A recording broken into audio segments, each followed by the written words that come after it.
বলদেব সিংহ নামের সেনাপতি রাজা গজেন্দ্র সিংহের ডাকার উপর রাজমহলের দিকে যাচ্ছেন।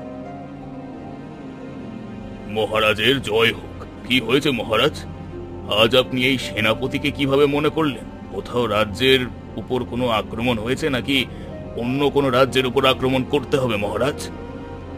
নাই আক্রমণ করতে হবে সেনাপতি, আর নাই আমাদের রাজ্যের উপর কোনো হামলা হচ্ছে। আমি তোমাকে এখানে একটা খুব জরুরি কাজের জন্য ডেকেছি। তাহলে আজ্ঞা দিন মহারাজ, আপনার বলা কোনো কাজ আমি পূর্ণ করব।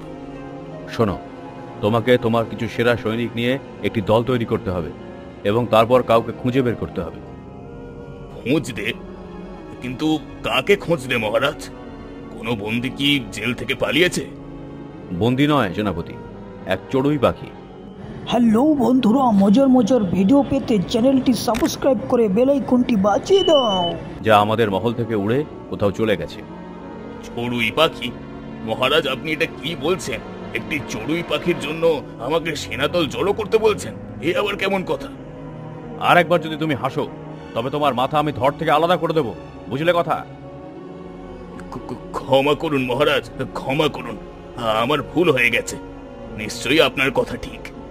আপনার যা আদেশ তাই হবে। রাজা মনে মনে বললেন, আহা, একে কিভাবে বোঝাই? ওই চড়ুই পাখিটাই আমার ভাগ্যের চাবি। কিন্তু মহারাজ, ওই চড়ুই তো আকাশে কোথাও উড়েছে, আর আমাদের সৈনিকরা তো ঠিক মতো লাফাতেও পারে না। তাহলে ওকে খুঁজবে কিভাবে? ওসব আমি জানি না। আমি তোমাকে যে আদেশ দিয়েছি তার পালন করো। ওই চড়ুই আমার যে কোনো অবস্থায় চাই, মানে চাই তো চাই। যাও, ওই চড়ুইকে খুঁজে নিয়ে এসো, যাও। গঙ্গারাম নামের এক কাঠুরে কাঠ কেটে গ্রামে ফিরছিল।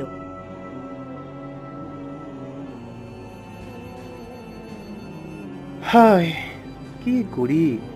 গ্রামে আজকাল কেউই আমার কাঠ কেনে না। আস্তে আস্তে আমি তো আরো গরিব হয়ে যাচ্ছি। ঠিক তখনই একটি লোক এসে সেখানে দাঁড়ালো। হ্যাঁ, শোনো, আমার কিছু কাঠ লাগবে। দেখাও তো তোমার কাছে কেমন কাঠ আছে। গঙ্গারাম সেই লোকটিকে কাঠ দেখালো। আরে ভাই, এসব কি বিক্রি করছো? হ্যাঁ, কাঠগুলো তো দেখতে এমনিই দুর্বল লাগছে। আরে আমি তো কি, কেউই কিনবে না তোমার এই কাঠ। হ্যাঁ। লোকটা সেখান থেকে চলে যেতে গঙ্গারাম মন খারাপ করে কাঠ বিক্রি করতে এগিয়ে চলল। কাঠ নিন, কাঠ নিন, কাঠ, কাঠ নিন। কিন্তু তার একটাও কাঠ বিক্রি হলো না। সন্ধ্যা হলে সে বাড়ি ফিরে এলো। আরে, ফিরলে তুমি? কেমন কাটলো তোমার দিন আজ? হ্যাঁ, আজকের দিনটা খুব খারাপ গেল ভাগ্যবতী। আজ আমি একটাও কাঠ বিক্রি করতে পারলাম না। হে ভগবান, কেন যে বহুদিন ধরে এমন হচ্ছে? যদি এইভাবেই চলতে থাকে তাহলে টাকা আসবে কোথা থেকে, আর আমরা খাবোই বা কি? গঙ্গারাম আর তার স্ত্রী কঠিন সময়ের মধ্যে দিয়ে দিন কাটাচ্ছিল। ঘরে খাবার নেই, টাকাও ফুরিয়ে এসেছে। স্ত্রী উদ্বিগ্ন হয়ে বলল, রোজ তো কাঠ কাটতে যাচ্ছ, কিন্তু বিক্রি তো আর হয় না। বলো তো, টাকা কোথা থেকে আসবে? আমরা খাবো কি? চেষ্টা ছাড়া আর কি বা করতে পারি? তুমি বেশি চিন্তা করো না। ওপরওয়ালা আছেন, আমাদের দুঃখ খুব তাড়াতাড়ি শেষ হবে, দেখো। পরদিন গঙ্গারাম আবার জঙ্গলে কাঠ কাটতে যায়। হঠাৎ একটা চড়ুই এসে তার চারপাশে উড়তে থাকে। এই চড়ুইটা হঠাৎ কোথা থেকে এসে পড়লো? চলে যা, কাঠ কাটতে অসুবিধা হচ্ছে। গঙ্গারাম অনেক চেষ্টা করেও চড়ুইটাকে তাড়াতে পারে না। শেষে কাঠ কেটে মাথায় তুলে নেয় এবং গ্রামের দিকে হাঁটতে থাকে। চড়ুইটাও তার পেছন পেছন উড়তে থাকে। এত বড় গ্রাম, আর এই চড়ুইটার ঠিক আমার মাথার উপরেই উঠতে হচ্ছে। কিছুক্ষণ পর চড়ুইটা আর চোখে পড়ে না। গঙ্গারাম ভাবে বোধহয় চলে গেছে, কিন্তু আসলে চড়ুইটা কাঠের গাদার উপরই বসেছিল। এক লোক এসে গঙ্গারামের কাঠ কিনে নেয়। এত ভালো, কতদিন পর একটা খদ্দের পেলাম। আজ বাড়ি গেলে আমার বউ খুব খুশি হবে। আরো একজন লোক আসে। এই শুনো কাঠুরে, তোমার কাঠটা কি মজবুত? জি হ্যাঁ, একদম মজবুত। বলুন কত দেব? জি জি, এক্ষুনি দিচ্ছি। আরে এই চড়ুইটা তো এখনো এখানেই বসে আছে, কত মিষ্টি না? ঠিক আছে, দাঁড়াচ্ছি না। সব কাঠ বিক্রি করে গঙ্গারাম অনেক টাকা পায়। চড়ুইটাও তার পেছনে পেছনে বাড়ির দিকে আসে। আজ তো অনেক টাকা পেলাম, খুব ভালো দিন গেছে। তুমি চলে এসেছো? আজ খুব ভালো দিন গেছে গো, সব কাঠ বিক্রি হয়ে গেছে, আর অনেক টাকাও হয়েছে। তাই? বাহ, এটা খুব ভালো হয়েছে। আজ সত্যি ভাগ্য আমাদের দিকে ফিরেছে। হ্যাঁ ভাগ্যবতী, তুমি ঠিকই বলেছ, আমাদের ভাগ্য ফিরেছে। আমি অনেকক্ষণ ধরেই দেখছি এই চড়ুইটা কেন আমাদের আশেপাশে ঘুরছে এমন ভাবে। হ্যাঁ, আজ সারাদিন ধরে এই চড়ুই আমার সাথে আছে। একটু ভেবে দেখো তো, প্রতিদিন তুমি কাঠ বিক্রি করতে যাও, কিন্তু একটাও বিক্রি হয় না। আর আজ যেদিন এই চড়ুইটা তোমার সঙ্গে এলো, সব কাঠ বিক্রি হয়ে গেল, আর টাকাও পেলে তুমি। বুঝতে পারছো কি বলছি আমি? আমি তো কিছুই বুঝতে পারলাম না, তুমিই বলো এর মানে কি। এর মানে হচ্ছে এই চড়ুইটা আমাদের জন্য সৌভাগ্য নিয়ে এসেছে। গঙ্গারামের স্ত্রী ভেতর থেকে চালের কৌটো নিয়ে আসে এবং উঠোনে থাকা পাত্রে কিছু চাল ছড়িয়ে দেয়। চড়ুইটি এসে সেখানে বসে চাল খেতে থাকে। গঙ্গারাম আর তার স্ত্রী পাশে দাঁড়িয়ে চড়ুইটিকে দেখছিল। একটু দেখো তো, চড়ুইটা দেখতে কত সুন্দর। হ্যাঁ গো, বেশ সুন্দর। ঠিক সেই সময় গঙ্গারামের বাড়িতে একজন লোক আসে। এই গঙ্গারাম ভাই, এতদিন পর দেখা, কেমন আছো? আরে রহিম, এতদিন পরে কি খবর? কিছু না ভাই, আমি এসেছি সেই টাকা ফেরত দিতে যেটা তুমি 1 বছর আগে আমাকে ধার দিয়েছিলে। আচ্ছা, মনে পড়েছে, আমি তো ভুলেই গিয়েছিলাম। দয়া করে দেরির জন্য ক্ষমা করে দিও ভাই। এই নাও, তোমার টাকা ফিরিয়ে দিলাম। এখন আমি চলি, পরে দেখা হবে।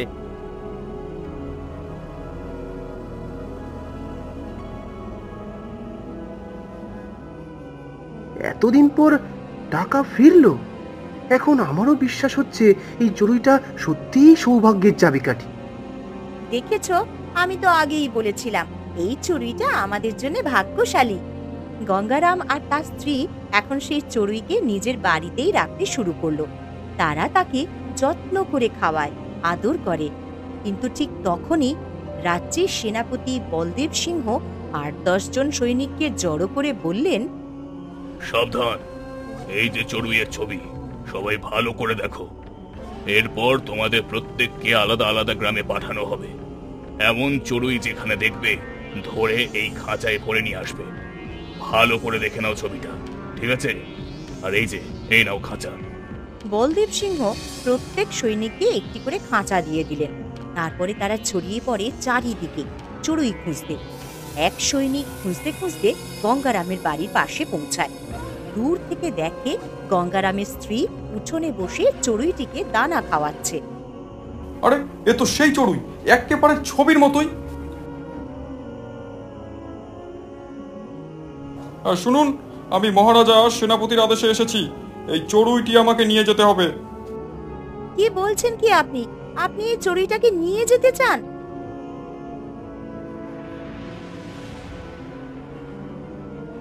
কি হয়েছে? কি বলছে লোকটা? এ বলছে এই চড়ুইটাকেও নিয়ে যাবে। না, এটা হতে পারে না। আমি এই চড়ুই কাউকে দেব না, এখান থেকে চলে যান। দেখুন, সেনাপতির আদেশ অমান্য করলে ভালো হবে না।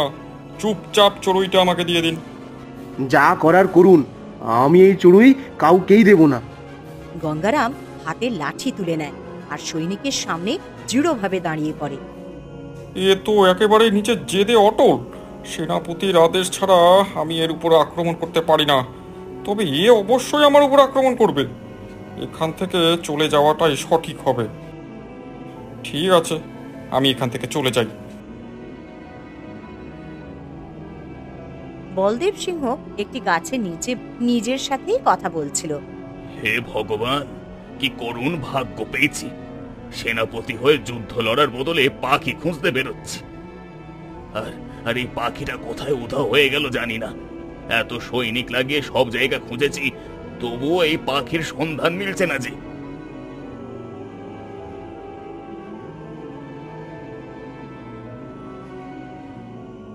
সেনাপতি, আমি ওই পাখির খোঁজ পেয়েছি। তাহলে তুমি কেন পাখিটা নিয়ে এখানে আসছো না? সে বলল পাখিটা দেব না। কিভাবে দেবে না? আমি এখন সৈনিকদের নিয়ে ওর বাড়ি যাচ্ছি। বলদেব সব সৈনিককে একত্রিত করলেন এবং গঙ্গারাম নামের কাঠুরের বাড়ির দিকে এগিয়ে চললেন। ও পাখিটা তোমার কাছে আছে তো? হ্যাঁ, পাখিটা আমার কাছে আছে, আর আমি কখনো তোমাকে দেব না। দেখো, আমি স্পষ্টভাবে বলছি, ওই পাখি আমাকে দিয়ে দাও, নতুবা আপনার বিরুদ্ধে সৈনিকদের ব্যবহার করো। বাঁচাও, কেউ আমাকে বাঁচাও, এই সৈনিক আমার ক্ষতি করতে চাচ্ছে। গঙ্গারামের চিৎকারে তার প্রতিবেশী ও গ্রামের মানুষ একত্রিত হলো। গঙ্গারাম ভাই, কি হয়েছে? কেন এমন চিৎকার? এই সৈনিকরা এসেছে, পাখিটা ছিনিয়ে নিয়ে যেতে চাচ্ছে। এই পাখিটা আমার, আমি পুষেছি। দেখো, এটি রাজার আদেশ, আমাকে এই পাখিটা নিয়ে যেতে হবে। একদম দরিদ্র মানুষের উপর জবরদস্তি চালানো ঠিক নয়। যাও, গিয়ে রাজাকে বলে দাও, এরকম তামাশা চলবে না। রাজার শাসনে এমন জবরদস্তি গ্রহণযোগ্য নয়। সৈনিক সেনাপতির কানে কানে বলল, সেনাপতি, এরা আমাদের রাজ্যের মানুষ, তাদের বিরুদ্ধে যাওয়াটা ঠিক হবে না। আমরা মাত্র ৮-১০ জন সৈনিক, সামনে পুরো গ্রাম আছে। তাদের সঙ্গে লড়াই করলে আমাদেরই পরাজয়। নির্দোষ মানুষের উপর আক্রমণ করলে রাজাও আমাদের শাস্তি দেবেন। তোমার কথা ঠিক, শত্রুকে পরাজিত করা সহজ, কিন্তু প্রজারা যদি বিদ্রোহ করে সেটা অনেক কঠিন। আমাদের এখান থেকে চলে যাওয়াই উচিত। বলদেব সিংহ তখন গ্রামের সবার কাছে ক্ষমা চাইলেন। দেখুন, আমার উদ্দেশ্য এই ব্যক্তিকে ভয় দেখানো বা ক্ষতি করা নয়। আমি কেবল রাজার আদেশ পালন করছি। আজ রাজা অন্য কারো পালিত পাখি চাইছেন, কাল আমাদের বাড়ির সম্পত্তি চাইবেন। এটা ঠিক হবে না। তুমি চলে যাও এখান থেকে, এবং রাজাকে জানিও নিজের প্রজার উপর জবরদস্তি করা উচিত নয়। জি ঠিক আছে, আমি আমার সৈনিক নিয়ে এখান থেকে চলে যাচ্ছি। বলদেব ও তার সৈনিকেরা চলে গেলেন। আপনাদের অনেক ধন্যবাদ। আজ আপনাদের সাহায্য না থাকলে সেনাপতি জানি না আমার সাথে কি করতো। গঙ্গারাম, তুমি সত্যিকারের ন্যায়বান ব্যক্তি। কেউ তোমার উপর জবরদস্তি করলে পুরো গ্রাম তোমার পাশে থাকবে। বলদেব ফিরে এসে মহারাজকে বললেন, সেনাপতি মহাশয়, আসুন, বলুন পাখিটি পেয়েছো কি না পাওনি? মহারাজ, পাখিটা পাওয়া গেছে। এটি একজন কাঠুরের বাড়িতে আছে। আমি সৈনিক নিয়ে তার বাড়ি গিয়েছিলাম, তখন পুরো গ্রাম তার পাশে এসে দাঁড়ায়। আমরা তো সাধারণ প্রজার বিরুদ্ধে আক্রমণ করতে পারি না, তাই হাত খালি করে ফিরে আসতে হয়েছে। তোমরা ভালো করেছো সাধারণ মানুষের উপর আক্রমণ না করার সিদ্ধান্ত নিয়ে, না হলে রাজ্যে বিদ্রোহের পরিস্থিতি সৃষ্টি হতে পারত। হ্যাঁ মহারাজ। আর মহারাজ, যদি আপনার আপত্তি না থাকে একটি প্রশ্ন করতে পারি কি? হ্যাঁ বলো।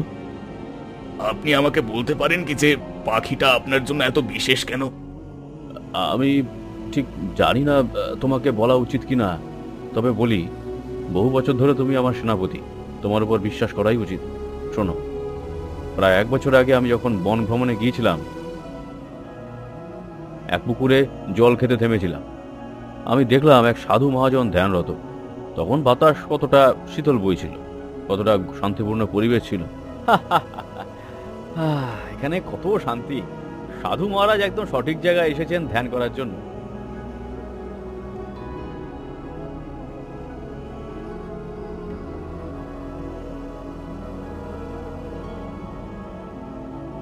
কিছু সময় পরে সাধু মহাজন চোখ খুললেন। মহারাজ সামনে একটি মৃত সাপ পড়ে থাকতে দেখলেন। এই সাপটি এখানে কেন মৃত হয়ে পড়ে আছে? যখন আপনি জলের ধারে জল খেতে এসেছিলেন, তখন এই সাপটি আপনার দিকে আসছিল, কামড় দিতে যাচ্ছিল। আমি আমার তলোয়ার দিয়ে সেটাকে মেরে ফেলেছি। এতে আপনার ধ্যান ভঙ্গ হয়নি। এটা শুনে আমি খুব খুশি হয়েছি। তোমার যা চাই চেয়ে নাও আমার থেকে। সাধু মহাজন, আমার রাজ্যের অর্থনীতি খুব খারাপ হয়ে গেছে। কয়েক মাস আগে যুদ্ধে এত খরচ হয়েছে যে রাজকোষ সম্পূর্ণ খালি। আপনি যদি আমাকে কিছু দিতে চান, তাহলে আমার জন্য ঈশ্বরের কাছে প্রার্থনা করুন যেন তিনি আমাকে দয়া করেন এবং খাজনা পুনরায় পূর্ণ করেন। আমার কাছে তোমার সমস্যার এক সমাধান আছে।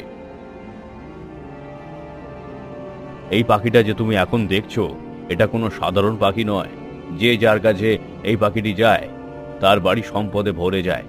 তুমি এই পাখিটা নিজের সাথে নিয়ে যাও, তোমার রাজকোষ আবার পূর্ণ হয়ে যাবে। ঠিক আছে সাধু মহারাজ, আপনার অসংখ্য ধন্যবাদ। রাজা পাখিটাকে রাজপ্রাসাদে নিয়ে আসলেন, তবে একটি খাঁচায় বন্দি করে রাখলেন। 1 মাসের মধ্যেই রাজার ভাগ্য গেল বদলে। রাজা প্রচুর সম্পদশালী হয়ে উঠলেন। তাহলে সেনাপতি, এটাই সেই পাখির পুরো গল্প। কিছুদিন আগে আমি পাখিটা পিঞ্জর থেকে বের করেছিলাম। পিঞ্জর থেকে বের হওয়ার সঙ্গে সঙ্গে পাখিটি কোথায় যেন উড়ে চলে গেল। এখন যে কোনো উপায় তাকে আবার মহলে ফিরিয়ে আনো। মহারাজ, আমি বুঝতে পারছি না যে তাকে কিভাবে ফিরিয়ে আনবো। আমি জানি না কিভাবে আনবে, তবে যে কোনো উপায় তাকে এখানে ফিরিয়ে নিয়ে এসো। মহারাজ, ওই কাঠুরে তার উঠোনে একটি বাসা বানিয়ে পাখিটাকে সেখানে বসিয়ে রেখেছে। মানে পাখিটা এখন স্বাধীন। আপনি বলুন তাহলে আমি তাকে চুরি করে নিয়ে আসি। ঠিক আছে, যেভাবে ইচ্ছে নিয়ে এসো, হোক চুরি করে তাও নিয়ে এসো, শুধু পাখিটা ফিরিয়ে নিয়ে এসো। বলদেব রাতের অন্ধকারে গঙ্গারামের বাড়িতে পৌঁছলেন। পাখিটি চুপি চুপি চবুতরের ওপরে বসেছিল। বাহ, এই কাঠুরে কত মূর্খ যে পাখিটাকে খোলা জায়গায় রেখে দিয়েছে। থামো, এই পাখিটা এখনই ধরে খাঁচায় বন্দি করে ফেলি। বলদেব নিজের হাতে পাখিটাকে ধরে নিয়ে খাঁচার ভেতরে বন্দি করে ফেললেন। খাঁচা হাতে নিয়ে মহলে ফিরতে থাকলেন। তখনই হঠাৎ তার পায়ের নিচে একটি ভারী সোনার বালা পড়ে গেল। বাপরে, এই সোনার বালা বিক্রি করলে আমি ওভাবে মালামাল হয়ে যাব। এটা কি এখানে রেখেছে? অথবা এটা কি পাখিটার আশ্চর্য ক্ষমতা? মহারাজ যে বলেছিলেন যে এই পাখিটা মানুষকে ধনী করে দেয়। এখন পাখিটা আমার হাতেই আছে। আমার সোনার বালা আমার হাতে এসে পড়ল। যদি আমি এই পাখিটা রাজাকে ফিরিয়ে দিই, অর্থাৎ ধনী হওয়ার সুযোগ হাতছাড়া করব। না না না না না না, আমি পাখিটাকে ফিরিয়ে দেব না, একদম দেব না। বলদেব সেই পাখিটাকে নিয়ে কোথাও পালিয়ে গেলেন।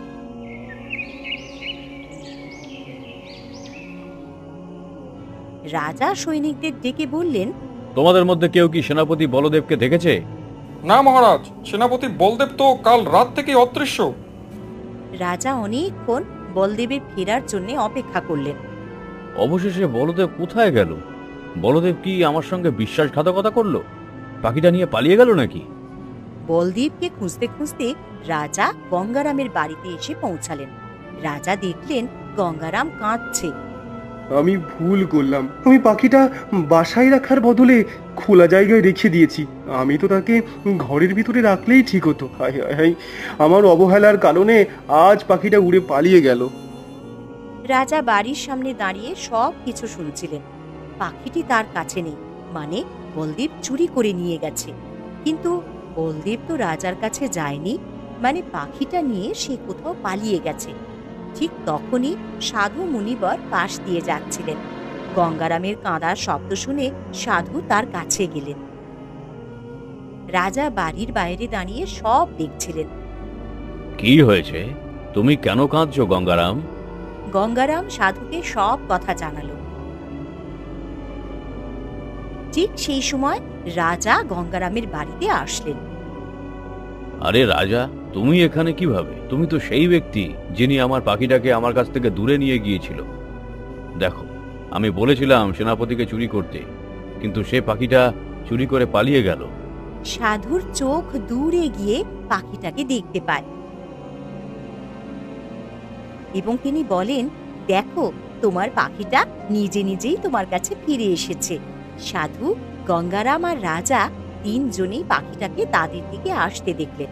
তখনই রাজার চোখ পড়ে গেল বলদেব সিংহের ওপর, যিনি পাখিটার পিছু পিছুই আসছিলেন। আরে বিশ্বাসঘাতককে পেয়ে গেছি আমি, আজ ওকে শাস্তি দেবই। বলদেব সিং পাখিটির পিছু পিছু এসে সেই জায়গায় পৌঁছালেন যেখানে রাজা, গঙ্গারাম আর সাধু দাঁড়িয়েছিলেন। বাপরে, পাখির পিছু পিছু এসে ঠিক সেই জায়গায় এসে পৌঁছলাম যেখান থেকে পালাতে যাচ্ছিলাম। পালাও বলদেব, পালাও। বলদেব রাজার হাতে ধরা পড়ে গেলেন। তখন পাখিটা গঙ্গারামের উঠোনের চবুতরের উপরে গিয়ে বসে পড়ল। কি হয়েছে সেনাপতি? তুমি কেন এখানে পালিয়ে এসে পৌঁছালে? আমি ভুল করে খাঁচা খোলা রেখে দিয়েছিলাম। হঠাৎ পাখিটা উড়ে পালিয়ে যেতে শুরু করলো। আমি তার পিছু পিছু দৌড়ে এসে এখানে এসে পড়লাম। কি অসাধারণ নিয়তির খেলা! সবকিছু আবার ফিরে এসে একই জায়গায় এসে ঠেকলো। পাখিটির সব মালিক এক জায়গায় জড়ো হয়ে গেলেন। পাখিটার মালিক আমি, কারণ আপনি এই খাঁচাটা আমাকে দিয়েছিলেন। পাখিটি আমার কারণ খুঁজে পেতে আমি যে পরিশ্রম করেছি, আমি সেটি চুরি করেছিলাম। মুনিবার, আপনি ঠিক করুন পাখিটি কার কাছে থাকবে। মুনিবর কিছুক্ষণ ভাবলেন, তারপরে বললেন, যখন আমি এই পাখিটা রাজাকে উপহার দিয়েছিলাম তখন এটি তার কাছ থেকে পালিয়ে গিয়েছিল। বলদেব চুরি করেছিল, কিন্তু সেখান থেকেও পালিয়ে গিয়েছিল। তারপর পাখিটা উড়ে গঙ্গারামের কাছে এসে গিয়ে স্বাধীনভাবে বসেছিল। এমনকি এখনো সে পালাচ্ছে না, কারণ এখানেই সে স্বাধীনতার অনুভূতি পাচ্ছে। রাজা ও বলদেব পাখিটা খাঁচায় বন্দি করে রেখেছিল, তবে গঙ্গারাম পাখিটাকে উঠোনে বাসা বানিয়ে সেখানেই থাকতে দিয়েছিল। গঙ্গারামই এই পাখিটির সঠিক যত্ন নেওয়ার যোগ্য ব্যক্তি, তাই এই পাখিটির আসল মালিক গঙ্গারামই হওয়া উচিত। এটা তো আপনি আমাকে দিয়েছিলেন। পাখিটা অনেকদিন ধরে আপনার কাছে ছিল। পাখিটির ভাগ্য থেকে আপনি প্রচুর ধনসম্পদ পেয়েছেন। জি মুনিবর মহাজন, আমি আপনার আদেশ মানি। রাজা সিদ্ধান্ত নিলেন গঙ্গারামই সেই পাখিটাকে রাখুক। বলদেবকে সেনাপতির পদ থেকে অব্যাহতি দেওয়া হলো, কারণ সে পাখিটাকে চুরি করে